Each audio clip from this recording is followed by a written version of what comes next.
Okay, let's dive right into this incredibly fun explainer. Today we're unpacking a brilliant piece of source material called Ever After Overhaul, the Great Fairy Tale Mix-Up. At first glance, it looks like a playful 10-chapter interactive script for kids. But honestly, when you really dig into it, it's an amazing look at how we can shatter traditional narrative tropes to teach highly relevant modern life skills. I mean, we're talking about taking centuries-old story structures and completely rewiring them for a new generation. Let's get right to it. Now, it's fascinating to see how the outdated rules of those boring old fairy tales instantly clash with this high-energy, rule-breaking universe. You know the standard formula, right? Helpless damsels in distress, inherently evil dragons, and sneaky big bad wolves. It's binary, it's predictable, and let's face it, it's a little tired. But Ever After Overhaul completely flips the script. Instead of helpless royals, we get brilliant inventors building glass elevators. Instead of fire-breathing terrors, we've got 20-foot-tall dragons who are vegan gardeners stressing out over heirloom tomatoes. And wolves? They've got sensitive stomachs and happen to be master crafters. It totally dismantles the whole idea that your species or your appearance somehow dictates your destiny. Moving on to Part 1, STEM over Swords, Science versus Tradition. Right in the very first chapter, we meet Princess Penelope up in her tower. But she's not up there crying or singing to birds. Nope, she is wearing safety goggles and soldering wires with a blowtorch. And immediately, we get this hilarious resistance from the traditional rulebook. This is literally represented by a floating, talking spellbook called the Magic Book of Tropes. The book is just frantic, yelling things like, "Hold on, halt, stop right there. Penelope, you are supposed to let down your hair, or wait for a dragon to guard your door." It's like the system is actively fighting back against her independence just because she isn't acting like a standard plot device. But this perfectly illustrates Penelope's calm, logical response. She just points out that her hair is way too short for rope duty, and frankly, she has absolutely no desire to wait around for some guy in heavy metal armor to climb 1,000 stairs.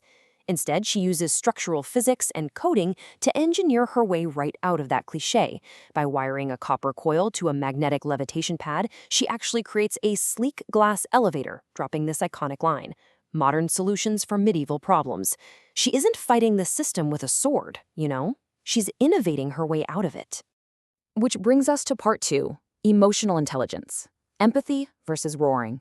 So absolutely every character here breaks their traditional mold to pursue healthy, constructive passions.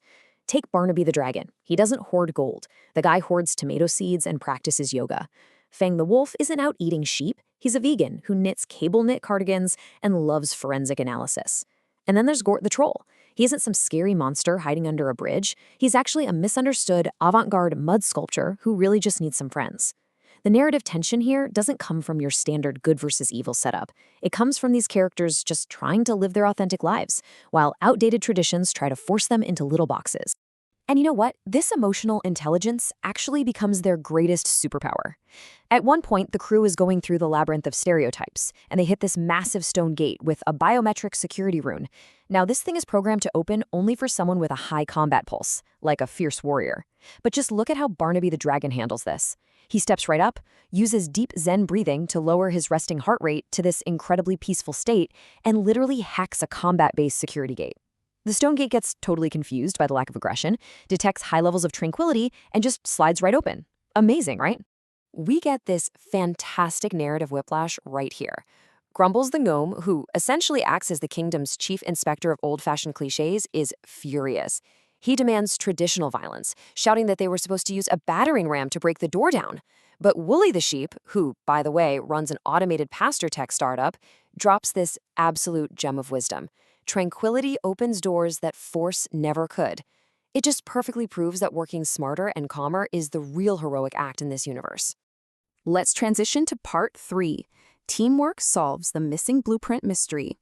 So the kingdom's blueprint for a solar-powered water fountain suddenly goes missing. Naturally, the Magic Book of Tropes assumes this is a classic mystery setup, demanding they point fingers, hold a dramatic trial, and plunge into a massive crisis of trust. But instead of throwing a dramatic fit, Penelope just looks at the facts. And Fang the Wolf steps up. He trades his knitting needles for a magnifying glass and starts finding clues. Muddy paw prints on the floor, footprints near the window, and a streak of purple yarn. Using forensic fiber analysis, Fang figures out the yarn is spun from extra fluffy mountain alpaca wool, dyed with wild elderberries. They are tracking this down through logic and solid evidence, not baseless accusations. And this builds to such a fantastic resolution. The Book of Tropes is fully expecting the old way, right? Drama, trials, a massive trust crisis. But what actually happens? Well, it turns out Wooly the sheep took the blueprint, but she didn't steal it out of malice, she just borrowed it because she spotted a design flaw. And instead of getting all defensive, Penelope actually listens to her, which leads to this incredible collaborative engineering. Wooly suggests adding a magnetic pressure valve to save 30% more energy. By combining Wooly's coding background with Penelope's mechanical genius, they make the whole project infinitely better. There's no screaming, no betrayal, just brilliant communication.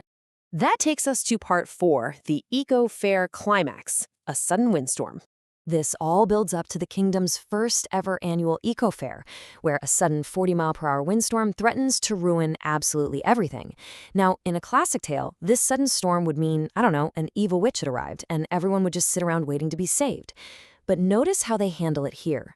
They rescue themselves. They use quick thinking, structural physics, and immediate cooperation. Barnaby instantly spreads his massive wings to create a thermal shield, acting as a giant windbreak to block the gale. Meanwhile, Penelope and Wooly are busy securing the fair tents with magnetic clips. And the real stroke of genius? Penelope realizes they shouldn't fight the wind at all. She captures that kinetic energy by hooking a turbine generator up to the highest tower. This is the ultimate cross-disciplinary collaboration. Just look at how beautifully everyone's unique, non-traditional talents are absolutely necessary to power the village's evening lights.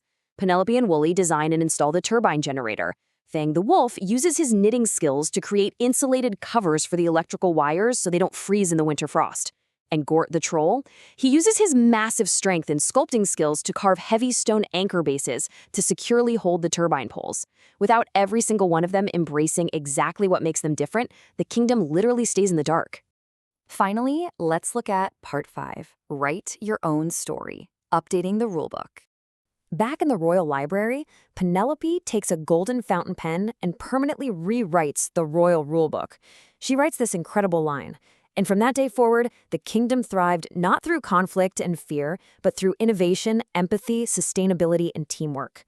The glowing pages of the magic book actually lock this in place, cementing the fact that old cliches are officially, permanently replaced by creative problem solving. Even the king and queen are thrilled, especially when they note how much cheaper things are when you don't have to polish knights' armor all the time. The overarching takeaway from this brilliant source material is crystal clear. The best stories aren't the ones where everything stays exactly the same. They're the ones where we challenge stereotypes, think for ourselves, and invent a kinder world together. Nobody has to fit into a predefined box to be a hero. Whether you're a wolf who wants to knit or a princess who wants to code, your unique perspective is exactly what your community needs to thrive. So I want to leave you with this final thought to consider. If you don't need a script written by someone else to have an adventure, how will you rewrite your own story today? Because just like Penelope, Barnaby, Wooly, Fang, and Gort, you are the author of your own adventure. You absolutely do not have to play the part society or tradition tells you to play. Thanks for joining me on this explainer today. Break the mold, think critically, and I'll see you next time.